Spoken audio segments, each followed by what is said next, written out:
Jeg hedder Eivind, jeg er 15 år gammel, og jeg er parkourinstruktør her i Horsens Parkourklub.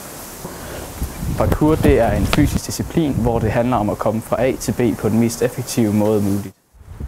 Man skal kigge på stedet og så se mulighederne i det. I stedet for at blot gå ned ad en trappe, så vil det være hurtigere og mere effektivt at hoppe ned ad den. Jeg har dykket parkour i snart 5 år, og jeg har været i klubben siden den begyndte og har været træner i 2 år.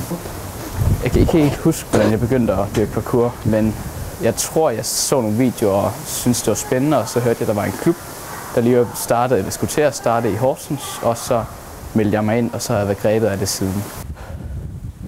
Det fedeste ved parkour, det er friheden i det, og man selv skal udfordre sig selv. Der er ikke nogen regler eller noget, man skal følge, som i fodbold, hvor man skal sparke en bold og skal gøre dit og dat.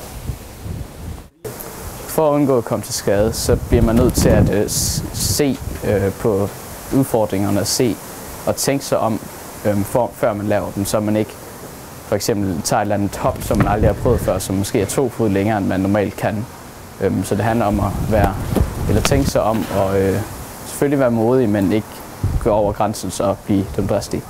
Jeg så en skade ryggen meget slemt, men ellers har jeg ikke set nogen så vilde skader. Det er primært forstuede lemmer, meget tær og fingre. Det sjoveste, jeg har prøvet, det er nok at træne sammen med venner, og når de får en vild idé, og man så ser dem lave det eller lave en fejl i det. Så det er meget sjovt sammenhold, man har til parkour.